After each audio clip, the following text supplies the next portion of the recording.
قلتم ما يكون لنا أن نتكلم بهذا سبحانك هذا بهتان عظيم يعظكم الله أن تعوذوا لمثله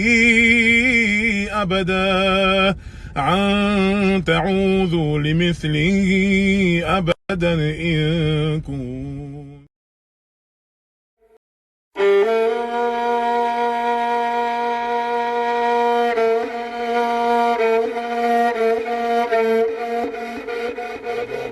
Qu'est-ce qui a fait le déclic de se reconvertir en islam?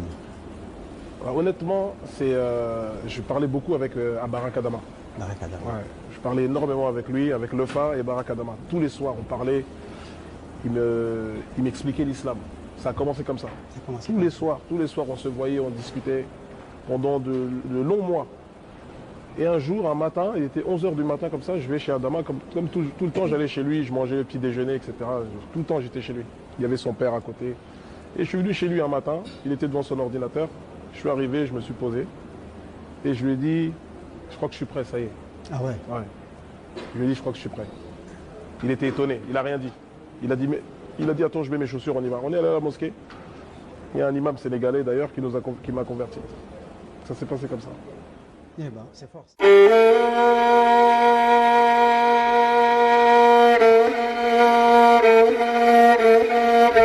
Encore?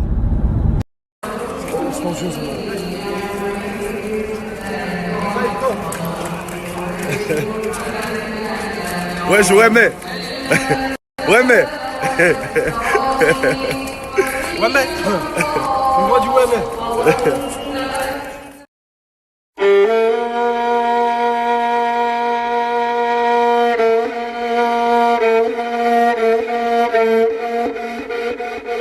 Parce que tu es plus jeune que tu comprends pas. Nous, on a appris la religion à coup de fouet, à coup de bâton, à coup de si tu vas pas, je te casse la jambe, que je te casse la bouche. Tu vois ce que je veux te dire? C'est pas comme ça que tu apprends la religion. Lui, il ne nous l'apprenait pas pareil. Je me rappelle, il nous amenait chez lui. Allez, on va pas dans une salle, il y a un tableau. Maintenant, on va au salon. Mettez-vous tous là. Il nous prenait, il mettait un tapis. Il appelait à sa femme, tu peux amener des pommes, des fruits, vas-y, mangez. Vas-y, est-ce que tu as pris les 2 lettres que je t'ai appris, qui étaient dans le Khorasan? Ça, c'est le livre, le truc. Oui, tu as appris. Ah, il ouvrait le Coran. Il disait, où je les trouve, les lettres? C'est ça et ça? Ah, ben c'est bien. Ça veut dire que déjà, tu sais c'est quel mot. Maintenant, plus on grandissait, il nous disait, par exemple, les mots que je vous ai appris, vous les connaissez? Ok. Vous avez appris vos sourates. Et maintenant, est-ce que vous savez qu'est-ce que vous dites? Parce que c'est bien beau de lire la Fatiha comme dans le Coran. Si tu comprends pas, ça sert à quoi? C'est comme si tu récitais une chanson. Tu comprends pas. Quand tu vas faire ta prière et que tu récites quoi? Tu parles à Dieu. Est-ce que tu sais que tu parles à Dieu? Et toutes ces questions qu'il nous posait, en fait, ça nous a mis une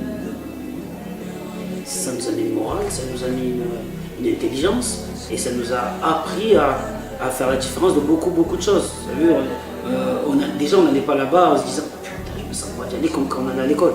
On était là-bas, on savait qu'il allait nous raconter une histoire. Chaque fois qu'on apprenait un truc, il nous racontait une histoire direct après. Il nous donnait des exemples. Ouais, l'ami du prophète a fait ci, ça. Et même, il nous donnait même pas des exemples que de l'islam. Il nous donnait des histoires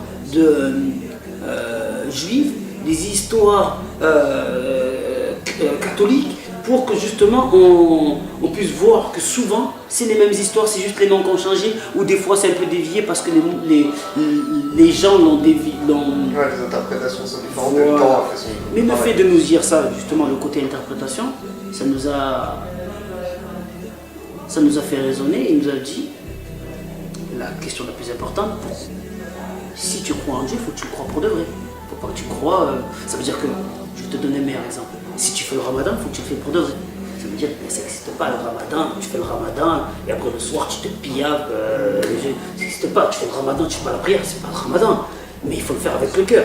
Sinon ça sert à rien, il vaut mieux pas. Comme elle dit, attends, tu fais un régime et quand tu fais la prière, tu fais de la gymnastique. Ça sert à rien.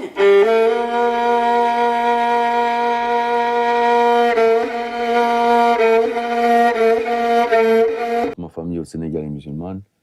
Donc moi, j'ai fait le ramadan, j'ai prié, je suis de confession musulmane, je suis circoncis. Mais je suis pas, je me revendique pas musulman. Voilà, j'en parle pas parce que. D'ailleurs, à l'époque, j'en parlais plus parce que j'étais plus dedans.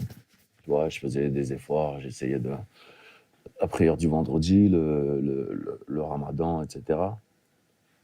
Mais que ça fait longtemps que je n'ai pas fait le ramadan. Et voilà, donc j'en parle pas, je veux pas me la jouer, ouais, musulman, machin, alors que tu vois, je reste à ma place.